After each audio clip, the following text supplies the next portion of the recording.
অসংখ্য অগণিত নিয়ামত বান্দারে দিছিলাম, নিয়ামত খাবার পরেও আমি আল্লাহর প্রশংসা করলো না, আমি আল্লাহর গোলামি করলো না, মন গড়া জিন্দেগি চালাইলো, জাহান্নামীদেরকে গ্রাস করা হবে। যুবক ভাইরা আমার, উপায় থাকবে না, উপায় থাকবে না। সেদিন আপনাকে বাঁচানোর মতো কোনো নেতা থাকবে না, বড় ভাই থাকবে না, ছোট ভাই থাকবে না, অমুক নেতা তমুক নেতা ফাতি নেতা, কোনো নেতা সেদিন সাহায্য করবে না। আল্লাহ বলেন ইয়াউমা ইয়াফিরুল মারউ মিন আখিহি ওয়া উম্মিহি ওয়া আবি ওয়া সাহিবাতিহি ওয়া বানি। কিয়ামতের কঠিন ময়দানে কেউ কারো হবে না, কেউ কারো হবে না। মা তার সন্তানকে পরিচয় দিবে না, সন্তান বাবাকে পরিচয় দিবে না, আত্মীয় স্বজন দূরের কথা কেউ আপনাকে পরিচয় দিবে না। এমনকি কলিজার টুকরা মা তার সন্তানকে দেখে বলবে দুনিয়াতে আমার বিয়া শাদী হইছে না।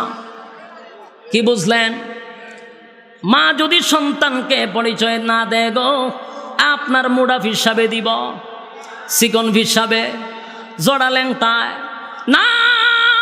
কিয়ামতের কঠিন ময়দানে আল্লাহর রাসূল বলেন মা তার সন্তানকে অস্বীকার করবে, বাবা তার সন্তানকে অস্বীকার করবে, সেখানে ফির ফকিরের কোনো প্রশ্নই আসে না। যুবক ভাইরা আমার, সেদিন যদি কেউ সুপারিশ করে গো, একমাত্র তোমার আর আমার নবী, নবী মুহাম্মাদুর রাসূলুল্লাহ সাল্লাল্লাহু আলাইহি ওয়াসাল্লাম। কিয়ামতের মাঠে যদি সুপারিশ কেউ করে, আল্লাহর নবী সুপারিশ করবে।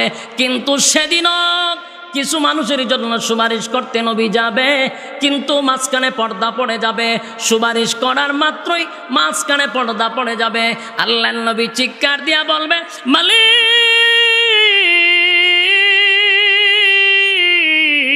আপনি আমারে বলছেন হাসরের মাঠে সুপারিশ করার জন্য, মাঝখানে কেন পর্দা পড়ে গেল গো? আল্লাহর নবীকে জানায়া দেওয়া হবে, ওগো নবীজি কার জন্য সুপারিশ করবেন? এরা আপনার উম্মত নয়, আপনার রক্ত মাখা ইসলাম, দান দান বাঙ্গা ইসলাম দুনিয়াতে রেখে আসছিলেন আমানত। তারা আপনার ইসলামটারে মানুষের সামনে বিকৃত করছে, মন গড়া জিন্দেগি চালাইছে। তারা আপনার ইসলাম সঠিকভাবে মানে নাই, তারা মন গড়া জিন্দেগি চালাইছে। এই জন্য আমি শীতের সময় গরম পানি, গরমের সময় ঠান্ডা পানি, ঠান্ডা পানির কথা স্মরণ হবে। ইল্লা হামিমা ওয়া গাসাকা, আল্লাহ বলেন আমি পানি দিব, 1000 বছর পানির জন্য চিৎকার দিবে,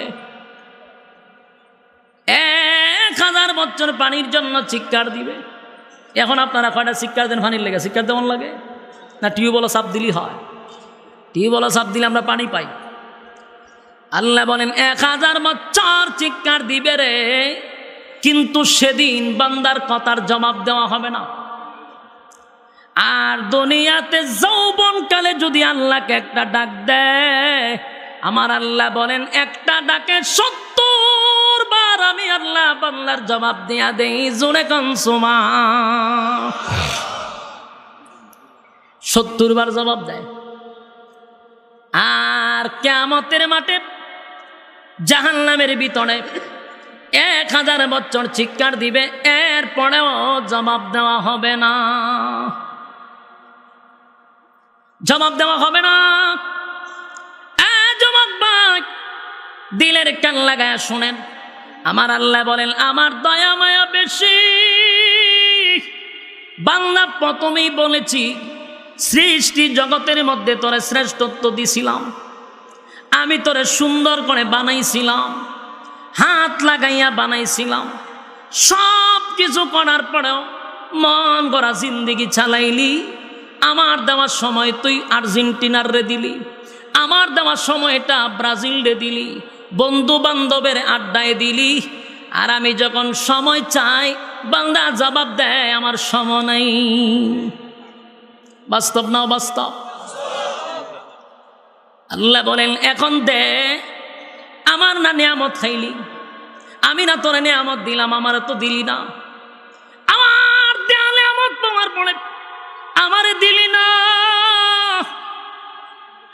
জাহান্নামের ভিতরে যখন ফালানো হবে, 1000 বছর চিৎকার দিবে শুধু পানির জন্য। আল্লাহ জবাব দিবে, নাফরমানরা কি চায়? ফেরেশতারা বলবে আল্লাহ পানি চায়। আল্লাহ তখন জবাব দেয়, ইল্লা হামিমান ওয়া গাসসাকা। এমন একটা পানি দেওয়া হবে, টকবকে গরম পানি, বিষাক্ত পানি, রক্ত আর পুঁজগুলি দেওয়া হবে পান করার জন্য। 1000 বছর নয়, 50,000 বছরের পিপাসা।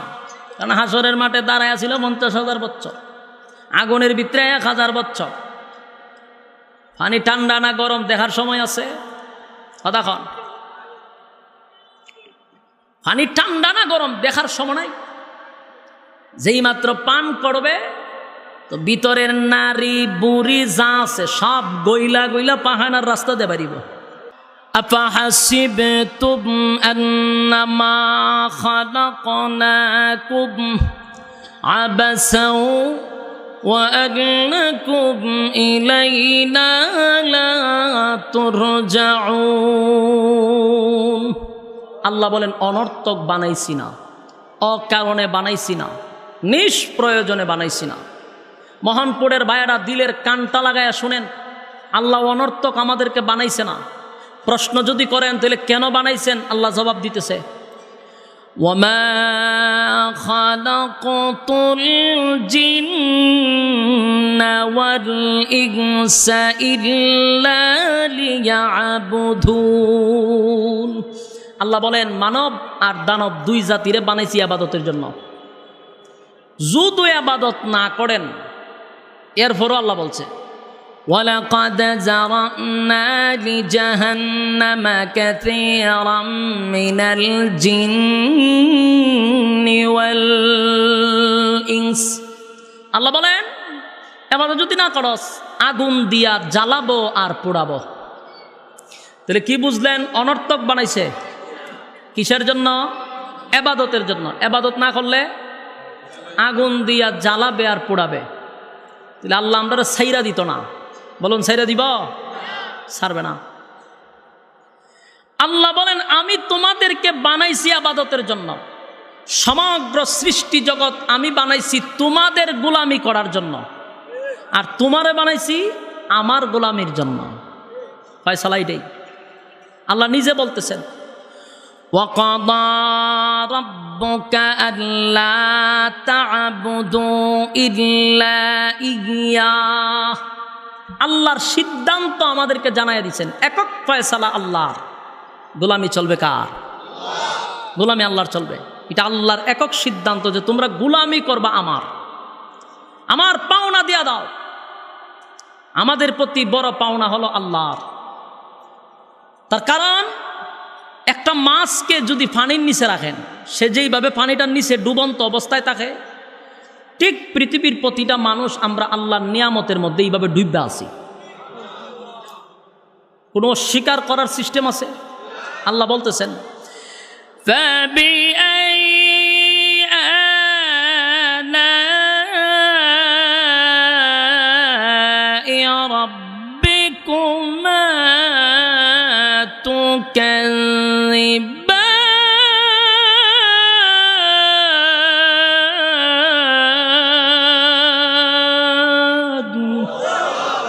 আল্লাহ বলেন কোন কোন নিয়ামতের অস্বীকার করবে?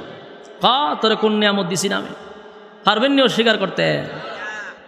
প্রত্যেকটা মানুষকে আল্লাহ নিয়ামত দিয়ে ডুবাই রাখছে। এখন যদি প্রশ্ন করেন কি নিয়ামত, আল্লাহ কোনো দিকে তাকানোর দরকার নাই।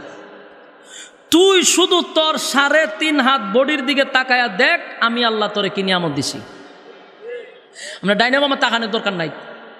শুধু মাথার থেকে পা পর্যন্ত একটু বালিশের সঙ্গে মাথা লাগায় চিন্তা করেন যে আল্লাহ কত নিয়ামত দিছে। আপনার যদি 2টা চক্ষু না থাকতো, ভালো কোনো বংশে বিয়া করতে পারতেন? কোনো মাইয়া আপনার কাছে বিয়া দিব? খানা বেটার কাছে দিবনি? কোথায় বেটা খানা অন্ধ, বালা জায়গাত বিয়া দেওয়া যেত না। বাস্তব না বাস্তব?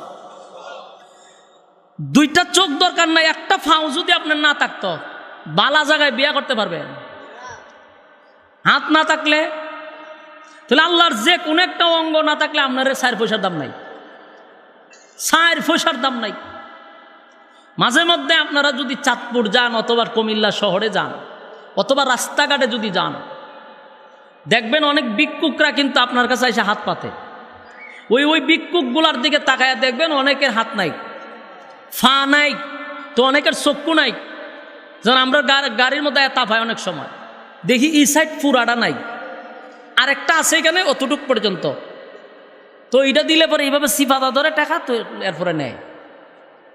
4 পয়সার দাম আছে এরার সাথে কেউ সেলফি তুলে, আপনারা যদি মাতুন না আমার সাথে কথা কই না, এখানে সেলফি তুলিনি কেউ, হোটেলও নিয়ে কফি খায়, ফেসবুকে এরা নিয়ে ছবি ছাড়ে না, কেন? 4 পয়সার দাম নাই।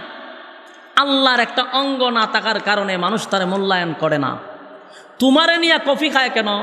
তোমারে নিয়ে ছবি তুলে কেন? তোমার কাছে আল্লাহর নিয়ামত আছে, এই জন্য মানুষ তোমারে মূল্যায়ন করে।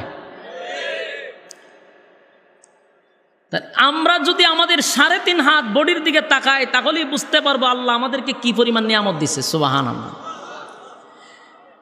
যুবক ভাই, রব্বে কারীম বলেন পা থেকে মাথা পর্যন্ত যদি একবার শুধু তাকায়া দেখ আমি আল্লাহ তোরে কি পরিমাণ নিয়ামত দিছি। শুকরিয়া আদায় করার জন্য শুধু তুই আমার 2টা চক্ষুর দাম দিতে পারবি না, 2টা পা 2টা হাত আমি যদি না দিতাম, পৃথিবীর কোন হসপিটালে গেলে অরিজিনাল হাত পাবেন? পাইবেন না আপনারা?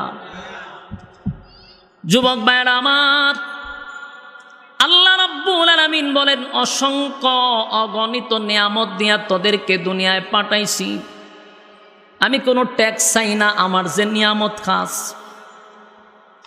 অসংখ্য নিয়ামত দিয়া তোদেরকে ডুবায়া রাখছি। বান্দা আমি তোদের কাছে কোনো কিছু চাই না, শুধু চাই ইবাদতের জন্য বানাইছি, গোলামিটা শুধু করবি আমি আল্লাহ।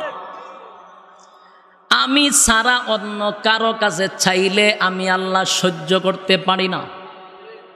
সব জিনিস মালিক বরদাস্ত করতে পারে, কিন্তু আল্লাহর ইবাদতের জায়গায় যদি অন্য কারো কাছে আমরা চাই, এটা মালিক বরদাস্ত করতে পারে না। বুঝেন নাই কথা? এক্সাম্পল দিলে বুঝতে পারবেন। একটা এক্সাম্পল দেই বুঝার জন্য। মনে করেন আপনি বিয়ে করছেন নতুন, বউ খুব সুন্দর, আর আমরার যুবকরা এখন লাল চামড়ার প্রতি খুব পাগল। লাল চামড়া থাকলে মা বাপের খবরও নেওয়া লাগে না। তো বউ যদি সুন্দর, মনে করেন এক বেচারার বউ খুব সুন্দর, তো বউ যা চায় সে সেটা দেওয়ার চেষ্টা করে। একদিন অফিস থেকে বাসায় এসে দেখে বউ খুব রাগান্বিত তার উপরে। মহিলাদের একটা অভ্যাস ছিল হঠাৎ গাল ফুলাইয়া রাখে। তো জিগাইলেন কিতা সমস্যা, উত্তর না দিয়া খালি দেখবেন জিনিসও লড়ায়। তখন আপনি কইলেন যে তুমি যদি বিষয়টা না খাও তাহলে তো বুঝবো না, বলো তো কি সমস্যা। তখন কয় পাশের বাড়ির ভাবির জামাইয়ে 20,000 টাকা দিয়ে একটা শাড়ি দিছে, তোমার সংসারে আসার পরে কি পাইলাম? সারা জীবন দিলেও কিন্তু এরা লাস্টেই কথাটি কয় কি পাইছি। বাস্তব না বাস্তব? না আপনারা মোহনপুরের মহিলারা খুব বালা। আমি আমার এলাকার কইতেছি কোনো অসুবিধা আছে? এখানকার মহিলার যদি আমি দোষারোপ করি মাহফিল শেষ করে যাওয়ান যাবনি, এটা আমি জানি। আমি আমার এলাকার কথা কইতেছি, আপনার এলাকার না। তো বেচারা অফিস থেকে আসার পরে বউ কয় 20,000 টাকা দেয়া পাশের ঘরের বাবিয়ের তার জামাইয়ে দিছে, তুমি কি দিলা? তো এটার জন্য নি গাল ফলাইছে বলে হ। যাক, বউরে বুঝায় টুজায় বলছে যে আমার তো বেতন টেতন পাইছি না, সামনের মাসও দিয়া দিন। বেচারা রেন টেন কইরা বউরে শাড়ি একটা দিছে, কারণ গাল ফলাইয়া রাখছে। বউরে দিছে, বউ খুব খুশি। কিছুদিন পরে আবার আইসা দেখা, আবার যেই সেই কথা কয় না, জিনিসপত্র খালি লড়ায়। সমস্যা কি? কথা কয় না, খুব রাগ। যারে তুমি যদি না কওতে তো বিষয়টা বুঝবো না। কয় পাশের বাড়ির বাবি জামাইয়ে 3 ভরি স্বর্ণ দিয়ে একটা নেকলেস বানাই দিছে, তুমি কি দিছ? বেচারা কয় সর্বনাশ, এখন যে আবদার করছে এত টাকা পামুকো, ও কেমনে ভাই ভাইটা আমি তো জানি না, পাল্লা দিয়া চলতে হবে। বেচারা এখন রেন করলো, রেন কইরাই না বউরে এই স্বর্ণ দিছে, বউ খুব খুশি। মোট কথা হলো বউয়ের আবদার রক্ষার্থে যা চায় সে তা দিতে রাজি, তাও বউয়ের মুখের হাসি দেখতে চায়। কিন্তু একদিন আইসা দে বউ খুব রাগ, এদিন সারা রাত্র তার রাগ ভাঙাইতে পারে না। সকালে জিগায় তুমি যদি না কও, সব জিনিস চাওয়া মাত্রই দিতেছি, এখন এইভাবে গাল ভোলায় রাখলে তো হবে না, বলো কি চাও। তখন সে কয় পাশের বাড়ির একটা ছেলেরে আমার খুব ভাল লাগছে, হ্যাঁ আইনা না দিলে আর ঘর সংসার করতাম না। আপনার কাছে আমার প্রশ্ন, কোন স্বামী এটা মাইনা নিব? কথা কই না দি বালা স্বামী যদি হয় গাল দে ফুলাইছেন, গাল এমনি সে চালাইব, বলে ওখান যেটা চাইছস সব বনাশ করে লাইছস। জামাই তো দূরের কথা, তোরে আমি এখন ফাড়াত বাইতালাম ওদুরা। বাস্তব না বাস্তব? কোন স্বামী এটা মাইনা নিতে পারেনি। আর আইনা তো দূরের কথা, আরেকজনের সাথে হাসি দিছে, এটাই তো সহ্য হয় না। কথা কয় না? ঠিক আল্লাহ বলেন সব সহ্য করতে পারি, আমার জায়গা যদি আরেকজনের কাছে তুই চাস, আমি আল্লাহ এটা সহ্য করতে পারি না। এই জন্য সব গুনাহ মাফ হয়, শিরিক গুনাহ মাফ হয় না। আল্লাহর একক সিদ্ধান্ত হলো ইবাদত চলবে আমার, অন্য কারো না। যুবক ভাই, রব্বে কারীম বলেন আমি তোরে বানাইছি মহব্বত কইরা, আমি তোরে নিজের হাত কুদরতি হাত দিয়া তোরে বানাইছি। বান্দারে ফেরেশতা বানাইছি হুকুম দিয়া, আসমান জমিন বানাইছি হুকুম দিয়া, তোরে আমি আল্লাহ বানাইছি কুদরতি হাত দিয়া। তোরে বানানোর পরে 4টা কোয়ালিটি সম্পূর্ণ করছি, তোরে সুন্দর বানাইছি সবচেয়ে বেশি। আর 4টা কসম করে বলছি তোরে সুন্দর কইরা বানাইছি। 3 ফলের কসম, জাইতুন ফলের কসম, সিনাই পর্বতের কসম, মক্কা নগরীর কসম। 4টা কসম করে বলছি বান্দা তোর থেকে সুন্দর করে আমি কাউরে বানাই নাই।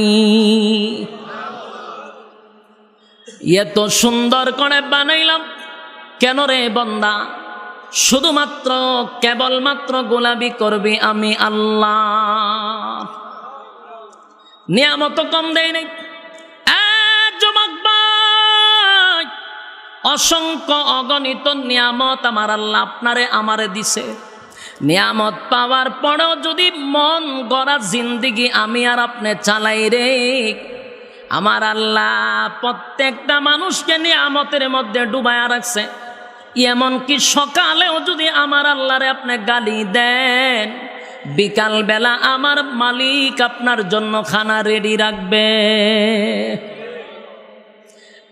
যুবক ভাই, রব্বে কারীম বলেন আমি মহব্বত করে বানাইছি শুধুমাত্র কেবলমাত্র আমার গোলামির জন্য। বান্দা তুই আমার গোলামি করবি, অন্য কারো কাছে তুই চাইবি না। তোরে বড় মহব্বত কইরা বানাইছি, এতগুলো নিয়ামত দিলাম গো। আমার যদি একটা চক্ষু না থাকতো 4 পয়সার দাম নাই, পা 2টা না থাকলে দাম নাই, হাত 2টা না থাকলে কোনো দাম নাই। যুবক ভাইরা আমার, বনি ইসরাইলের একজন যুবক ছিল। ওই যুবক 500 বছর আমার আল্লাহর ইবাদত করছে। আপনার আর মোহনপুর সুবহানাল্লাহ আসেনি? কোন সময় কণ্ঠাটা বললে 500 বছর ইবাদত করছে। 1টা 2টা বছর নয় গো, 500 বছর, 500 বছর একা দ্বারা ইবাদত করছে, তাও একটা দ্বীপের মাঝখানে।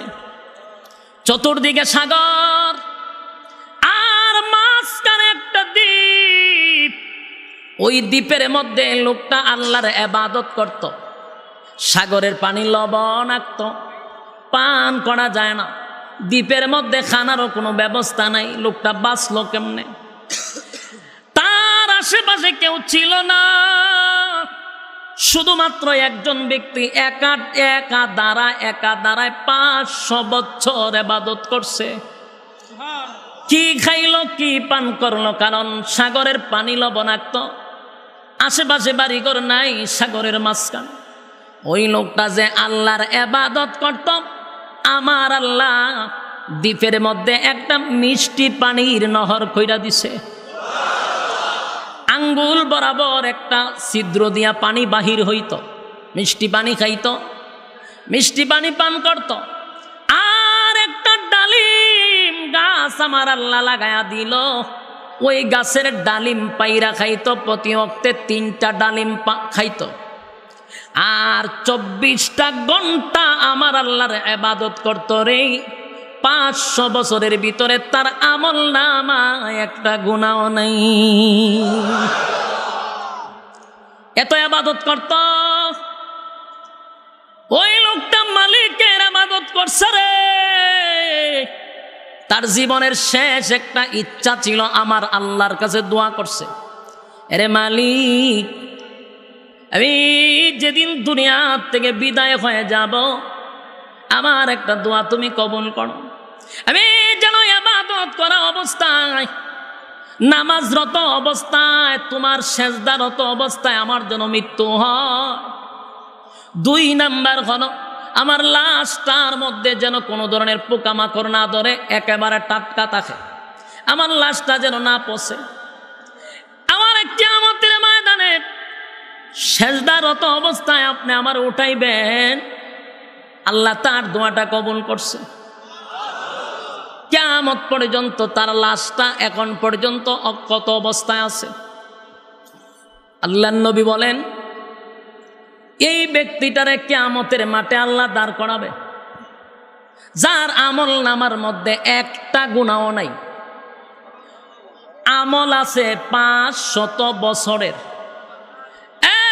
500 বছরের আমল, একটা গুনাহ নাই গো। সেজদারত অবস্থায় কিয়ামতের মাঠে উঠা দাঁড়াইব।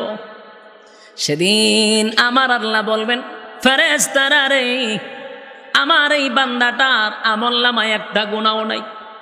500 বছর আমার গোলাম আমার ইবাদত করছে, আমার বান্দাটারে আমার দয়া মায়া দিয়া জান্নাতে ঢুকায়া দে। খুব খেয়াল করবেন কথাটা। আল্লাহ বলছেন, আমার দয়া মায়া দিয়া বান্দারের জান্নাতে ঢুকায়া দে। এবার বান্দারে যখন ফেরেশতা জান্নাতে লইয়া যায়, বান্দা কয়, দাঁড়ান, এ মালিক, আপনার দয়া মায়া যদি জান্নাতে যাইতে হয় গো, 500 বছরের ইবাদত আমার কোথায় গেল? খুব মনে রাখেন কথা। আপনার দয়া মায়ায় যদি আমার জান্নাতে যেতে হয়, বলুন না আমার 500 বছরের ইবাদত গেল কোথায়? আল্লাহ তার কথার কোনো জবাব না দিয়া ফেরেশতারে আবারও বললেন, আমার বান্দাটারে মায়া দয়া কইরা জান্নাতে ঢোকায়া দাও। কিন্তু আবার দাঁড়াইছে না, হইতো না। আপনার দয়া মায়ায় যদি জান্নাতে যাইতে হয়, তাহলে 500 বছর আমি কিতা করছি?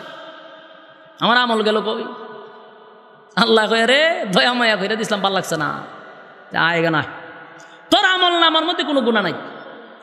500 বছরের ইবাদত দিয়া যদি তুই জান্নাতে যাস, তোর দয়া মায়া কইরা জান্নাত দিছিলাম, তোর ভাল লাগছে না, তাই 500 বছরের হিসাব দিই তোর। সে দয়া মায়া কইরা জান্নাতে পাঠাইছিল, এটা তো সুজা জান্নাত ছিল, কিন্তু এ যখন হিসাব চাইছে, এই বেজালও পড়ছি না। 500 বছরের হিসাব না হইব, এই বেজালটা কিন্তু সেটা কেনছে। আল্লাহ হয় সুবিচার মতে বিচার হবে, বিচার হবে সুবিচার।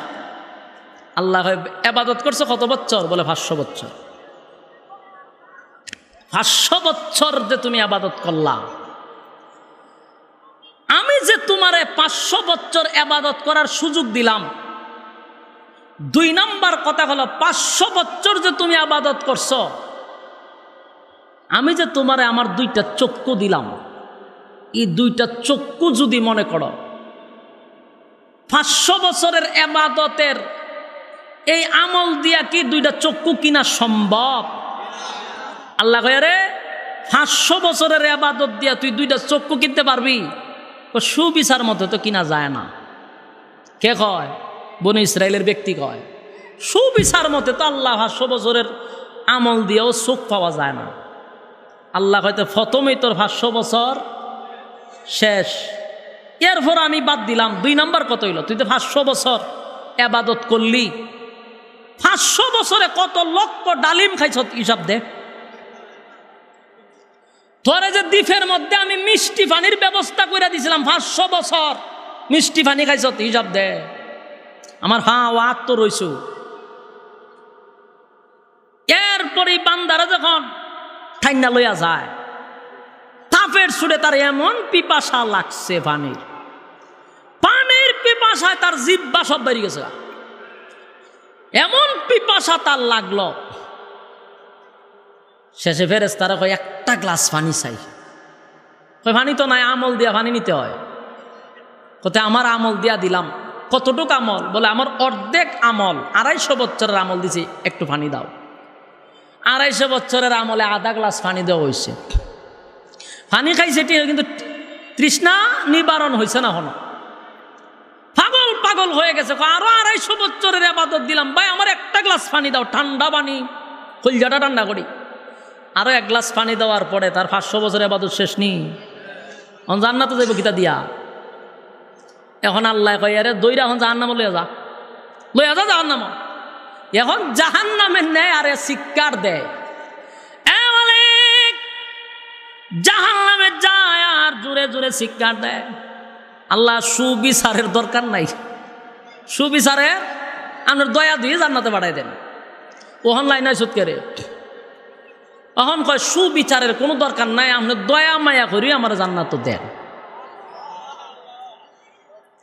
যুবক ভাইরা আমার, কিয়ামতের ময়দানে কারো আমল দিয়ে কিন্তু জান্নাতে যাওয়া যাবে না। আল্লাহর অসংখ্য গলিত নিয়ামতের শুকরিয়া আদায় আমরা করতে পারবো না। ওই ব্যক্তিরা তখন আল্লাহর দয়া মায়ায় তারে জান্নাত দিয়া দিবে। সুবহানাল্লাহ।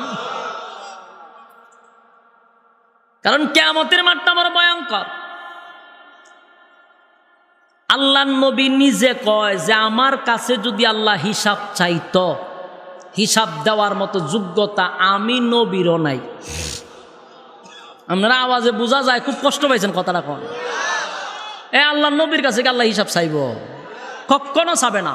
কিন্তু নবী বুঝাইতে গিয়া বলছেন যদি আমার কাছেও হিসাবটা চায়, দেওয়ার মতো যোগ্যতা নেই। তাহলে যারাই জান্নাতে যাবে কার দয়ায়? এখন আপনারা যদি গন্তিলার ইবাদত করে কিতা করতাম? প্রশ্ন আসতে পারে, দয়া মায়া যদি জান্নাত দিতে ইবাদত করে কি করো? ইটার একটা উত্তর হইল, বাংলাদেশ সরকার বলছে আগামী দিনে আমি সরকারি চাকরি দিব এলাকার সবাইকে, এলাকার সবাই সরকারি চাকরি দিব আগামী 1 বছর পরে। মানে এই কথা অ্যালাউন্স শোনার পরে মোহনপুরের যা আসিল সব গিয়া লাইনও দাঁড়াইছে। তখন ইন্টারভিউ নেওয়ার সময় জিজ্ঞাসা আপনি কতটুকু লেখাপড়া করছেন? বলে বেটা লেখাপড়া করতাম করে। সরকারে কইছে সবাই চাকরি দিব, আমি তো ঠেলা গাড়ি চালাই, চাকরি তো দিব সরকারে কইছে। সরকারে কইছে চাকরি দিব, ওখান কি আপনি লেখাপড়া ছাড়া দিব? কথা কই না দি। সরকার বলছে কোনো ঘুষ দিব না, দয়া মায়া কইরা তোমরা চাকরি দিব, যারা আসো সব আসো। এই কথার মানে এটা হয় না যে আপনার লেখাপড়া ছাড়াই লাইনও দাঁড়াইবেন। কথা বলেন। আল্লাহ বলছেন দয়া মায়া করে জান্নাত দিব, এর মানে এটা নয় যে হারা জীবন গাঞ্জা খামো, হারা জীবন আর্জেন্টিনার আর ফুটবল দেখুন, আর সুদে ঘুষে রাতের খাম দিনের খাম সব করুম, লাইনও গিয়ে দাঁড়ামো, আল্লাহ দয়া মায়া কইরা জান্নাতও দিব। বিষয়টা কিরকম? যুবক ভাইরা আমার, আল্লাহ রাব্বুল আলামিন দয়া মায়া কইরা জান্নাত দিবে, এটাই সত্য। কিন্তু ইবাদত আছে না নাই?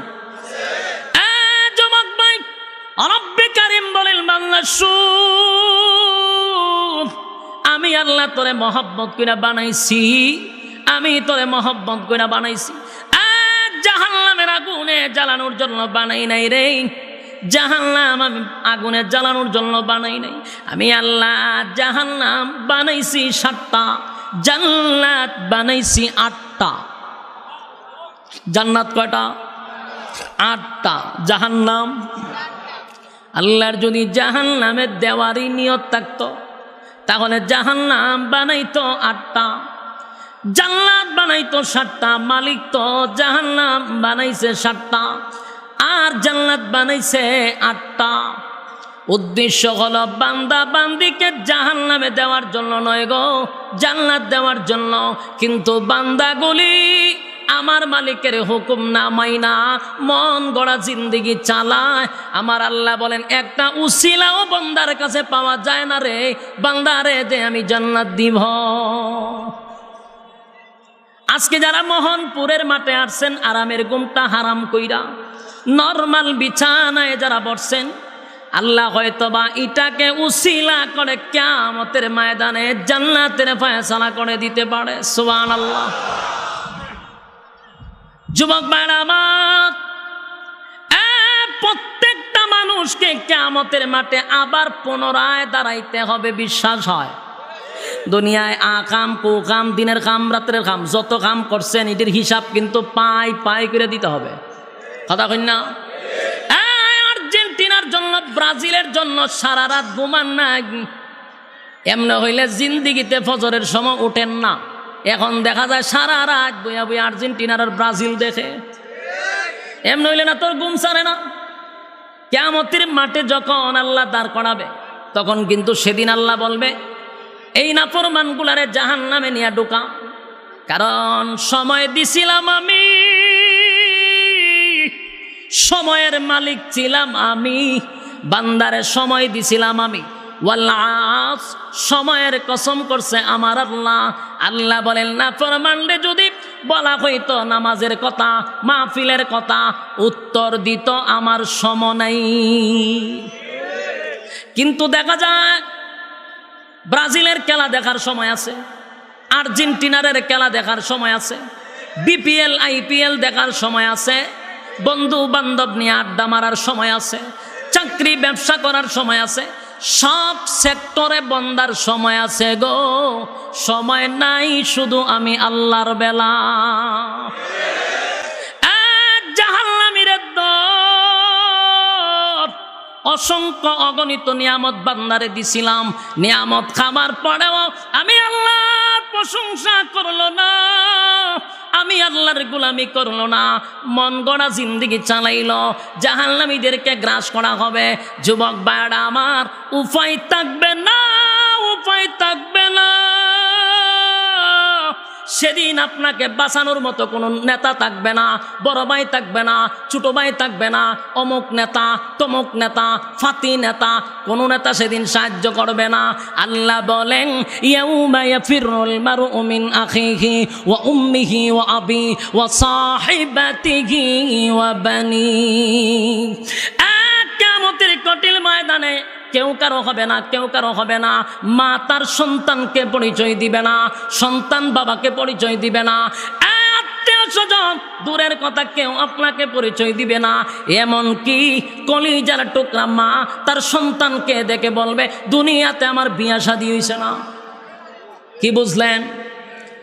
মা যদি সন্তানকে পরিচয় না দেয় গো, আপনার মুডাফ হিসাবে দিব, চিকন হিসাবে জোড়া ল্যাংটায় না। কিয়ামতের কঠিন ময়দানে আল্লাহর রাসূল বলেন মা তার সন্তানকে অস্বীকার করবে, বাবা তার সন্তানকে অস্বীকার করবে, সেখানে ফির ফকিরের কোনো প্রশ্নই আসে না। যুবক ভাইরা আমার, সেদিন যদি কেউ সুপারিশ করে গো, একমাত্র তোমার আর আমার নবী, নবী মুহাম্মাদুর রাসূলুল্লাহ সাল্লাল্লাহু আলাইহি ওয়াসাল্লাম। কিয়ামতের মাঠে যদি সুপারিশ কেউ করে, আল্লাহর নবী সুপারিশ করবে। কিন্তু সেদিনও কিছু মানুষের জন্য সুপারিশ করতে নবী যাবে, কিন্তু মাঝখানে পর্দা পড়ে যাবে। সুপারিশ করার মাত্রই মাঝখানে পর্দা পড়ে যাবে। আল্লাহর নবী চিৎকার দিয়া বলবে মালিক,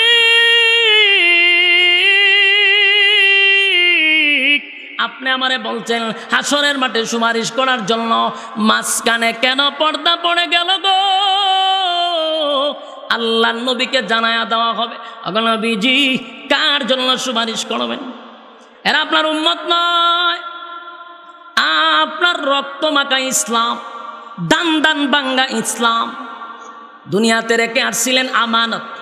তারা আপনার ইসলামটারে মানুষের সামনে বিকৃত করছে, মন গড়া জিন্দেগি চালাইছে। তারা আপনার ইসলাম সঠিকভাবে মানে নাই, তারা মন গড়া জিন্দেগি চালাইছে। এই জন্য আমি শীতের সময় গরম পানি, গরমের সময় ঠান্ডা পানি, ঠান্ডা পানির কথা স্মরণ হবে।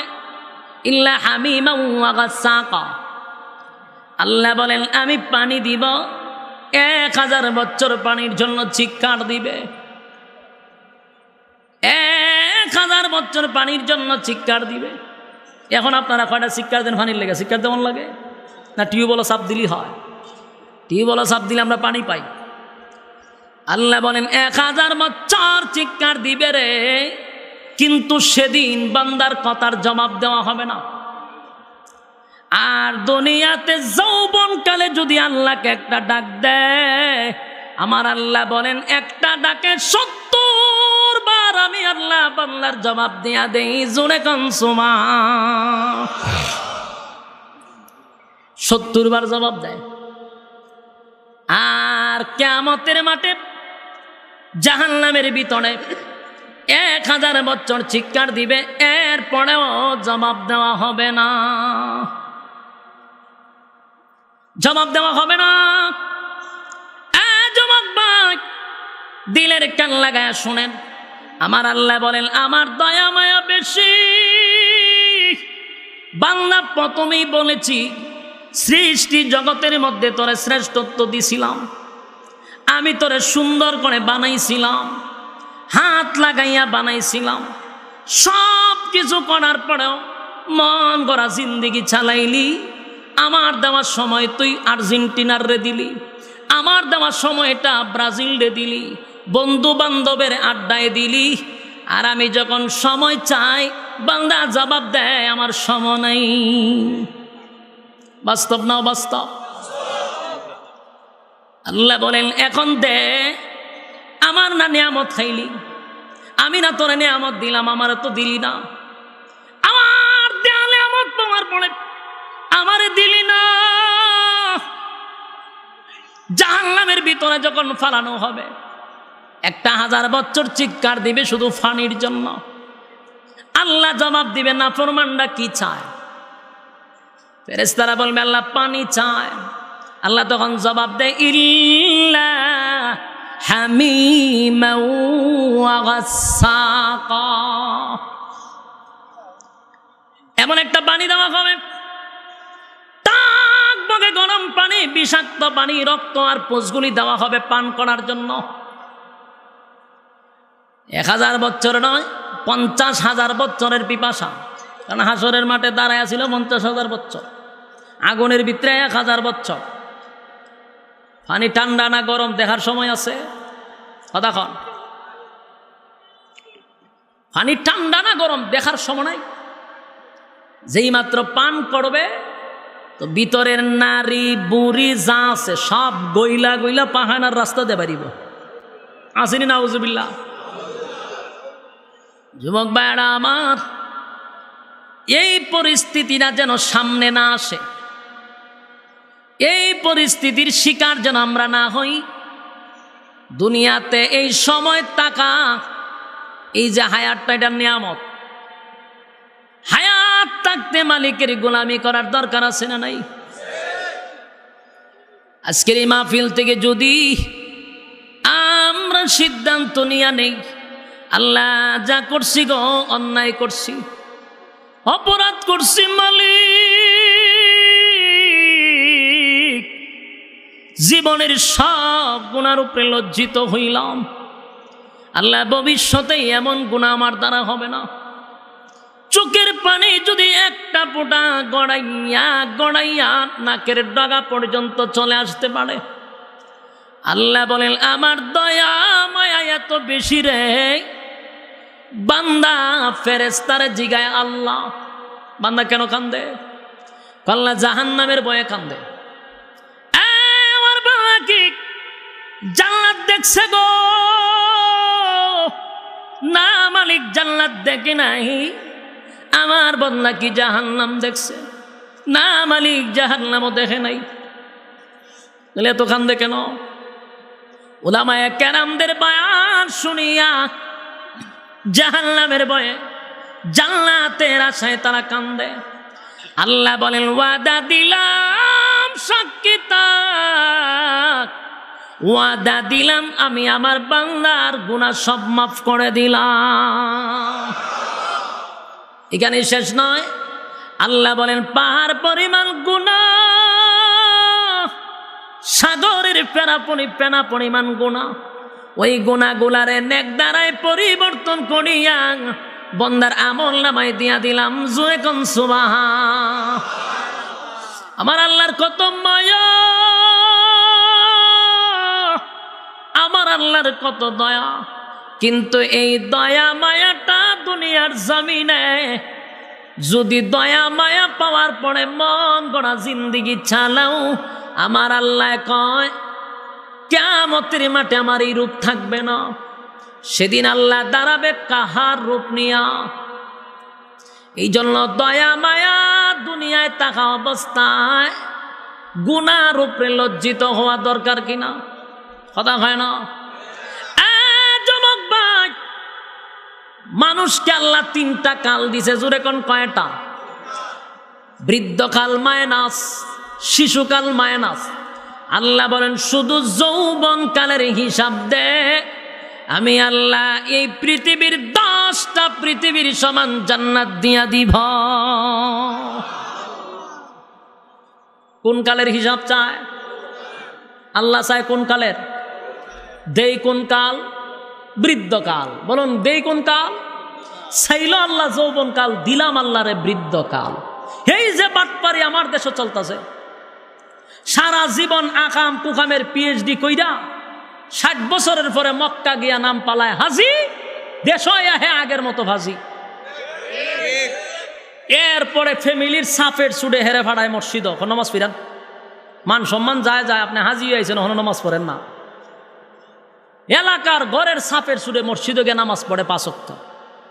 কিছুদিন যেতে না যেতে এই এলাকার মানুষ সিদ্ধান্ত নেয়, এক তৈল মুরব্বী বয়সে বেশি, আর এক তৈল হাজি, আর এক তৈল 5 ওয়াক্ত নামাজি, তারে মসজিদের সভাপতি বানায় দাও। দিল মসজিদের সভাপতি বানাইয়া। যেই লোকটারে হারা জীবন শয়তানে লাড়াচাড়া করছে, উল্টায়া ফাল্টায়া লাড়ছে, শয়তানে যারে রিটার্ডে পাঠাইছে, হেরে বানাইছে মসজিদের সভাপতি। এই ইমামার মুয়াজ্জিনের অবস্থা কি হইব? যেটা শয়তানের খালাত তো ভাই ছিল সারা জীবন, হে যদি মসজিদের সভাপতি হয়, ইমামার মুয়াজ্জিনের কি হইব? যেটা হইতাছে ডি হইতাছে। বাস্তব না বাস্তব? হারে 3 দিন হইল না, হে মসজিদের সভাপতি যে 5 ওয়াক্ত নামাজ পড়ে, ইমাম সাহেব রেগে জারি মারে, মুয়াজ্জিনরে জারি মারে। 2টা শটকনা দিবেন খানের নিচে, দিয়া কইবেন তোর যৌবন কাল কোন জায়গায় কাটছে আমরা বালা জানি। তুই কত আকাম কুকামের পিএইচডি করছ যৌবন কালে আমরা জানি, কিন্তু বাংলাদেশের টেকনাফ থেকে তেতুলিয়া যতটা উলামায়ে কেরাম আছে তাদের যৌবন কাল আপনারা তালাশ করেন, আল্লাহর জাতের কসম প্রত্যেকটা আলেমের যৌবন কাল আল্লাহর রাস্তায় কাটছে। তুই কার সাথে কার পাল্লা নেস?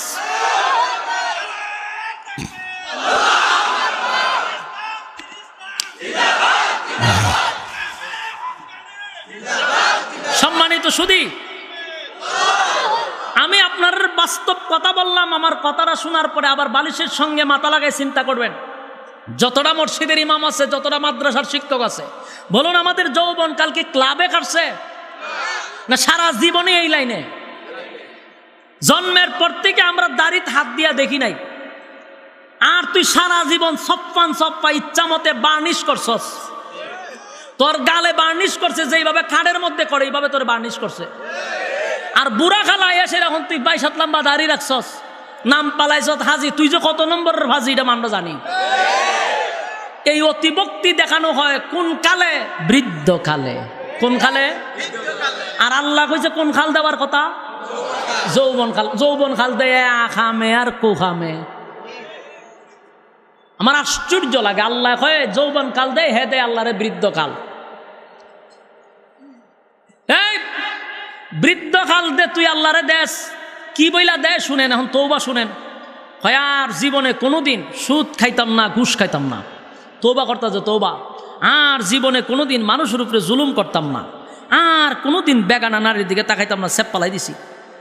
এ তৌবা করে কয় বছরের মাথায় 60 বছরের পরে তৌবা করে, জুলুম করতো না, সুদ খাইতো না, ঘুষ খাইতো না, বেগানা নারীর দিকে তাকাইতো না। আমার মাঝে মধ্যে এমন হাসি উঠে, আর মাঝে মধ্যে মনে হয় দুই একটা শটকোনা মাইরা দেই। কেরে মারতাম মনটা কয়, তুই যে আল্লাহর সাথে বাট পয়টা করতে কর, আমরার সাথে আল্লাহর সাথে করস কেরে? তুই যে কইলি আর জীবনে সুদ খাইতে না, ঘুষ খাইতে না, তুই ফারস নেই সুদ খাইতে। কারণ সুদের টাকা তোলার জন্য একটা শক্তি লাগে, কথা কর না?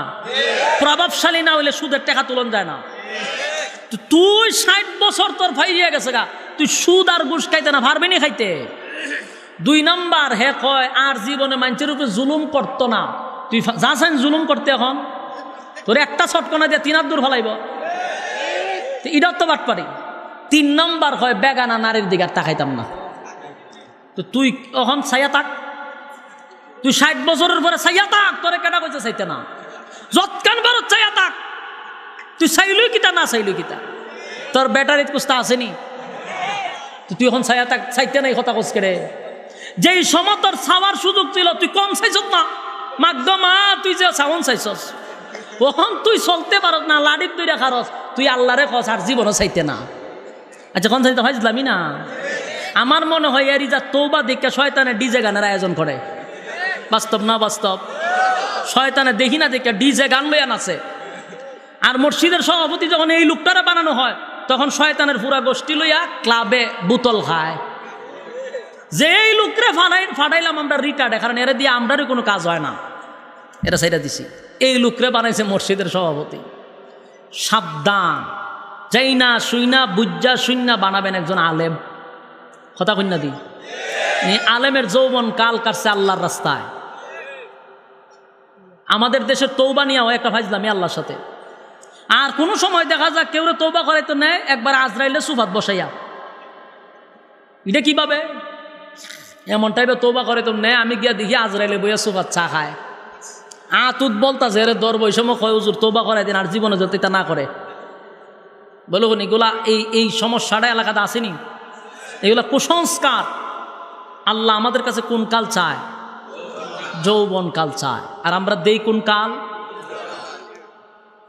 যুবক ভাইরা আমার, শেষ একটা কথা আপনাদের কাছে আমি বলে যাই। আমার হয়তোবা সময় শেষ, প্রায় 10:30। ও আচ্ছা, শেষ একটা কথা বলে যাই। আমাদের কাছে কিন্তু মালিক চায় যৌবন কাল, আমরা দেই কোন কাল? বৃদ্ধকাল না। আল্লাহ বলেন যৌবন কালটার বড় দাম সবার কাছে। এই কালটা যদি আমার আল্লাহরে দিতে পারস, ওয়াদা দিলাম যৌবন কাল যদি আমারে দিয়া দেস, আমি আল্লাহ এই পৃথিবীর 10টা পৃথিবীর সমান জান্নাত তোর নামে লিখে দিব। এ মোহনপুরের যুবকরা, যৌবনকালে যদি কেউ আল্লাহর কাছে 2টা হাত তুলে তওবা করে, মালিক আর কোনোদিন করব না, এটা হলো যুক্তি। আর যদি 60 বছর পরে গিয়া হয় আর করব না, এটা হলো অযৌক্তিক, কারণ পারতো না করতে, এখন কথা হয় না। আর 25-30 বছরের যুবক যদি হয় করব না, এটা যুক্তি, কারণ চাইলেও পারবো। 60 বছর পরে চাইলেও। এই জন্য আল্লাহ বলেন যৌবন কালে যদি ওয়াদা করস, ওয়াদা দিলাম আমি আল্লাহ তোর প্রতিটা ডাকে 70 বার জবাব দিব। আর জান্নাতের ভিতরে আমার আল্লাহ আপনি আমারে যুবক বানাইয়াই ঢুকাইব না, কোনো বৃদ্ধরে ঢুকাইব? প্রত্যেকটা জান্নাতি থাকবে কমপক্ষে 32-30 বছরের যুবক। আপনার এলাকাতে সুবহানাল্লাহ আসেনি? 30-32 বছরের বয়স থাকবে। বয়স কোনোদিন কমবে না, কোনোদিন বাড়বে না। যদি হয় 30, তো এটা 31ও হবে না, 29ও হবে না। সুবহানাল্লাহ। যুবক ভাই, 30-32 বছর থাকবে, বাড়বেও না, কমবেও না। প্রত্যেকটা মানুষের বডি হবে আদম নবীর মতো কমপক্ষে 60 হাত লম্বা। 60 হাত লম্বা বানাইব, শুধু এখানেই শেষ না। আল্লাহ বলেন প্রত্যেককে আমি এমন সুন্দর করে বানাইব কারণ দুনিয়াতে সুন্দরের আফসোস আছে না নাই? কালো মানুষ সারাটা দিন চায় আয়নার সামনে খালি কেমনে সুন্দর হইতো, কথা হয় না? আর যে একবারে বেশি খালা রাগ করে আয়নার সামনেই জানা ইজা চেহারা দেখে কি দরকার। আর যেই লোকটা সুন্দর বারে বারে আয়নার সামনে গিয়া হয় মাশাল্লাহ, যে সুন্দর চেহারা যে কোনো মানুষ দেখলে আই লাভ ইউ হইব, আমার চেহারা খারাপ না, আছে না নাই? তাহলে কালো মানুষ সুন্দর হতে চায়, সুন্দর মানুষ কোনোদিন খালা হইতে চায় না, কথা হয় না দি? তাহলে বোঝা গেল কালো মানুষের আফসোস না হলো সুন্দর হতে চায়, দুনিয়াতে সম্ভব, কথা কই না দি? ফাত্তর দা বসাইলে সুন্দর হইব নি?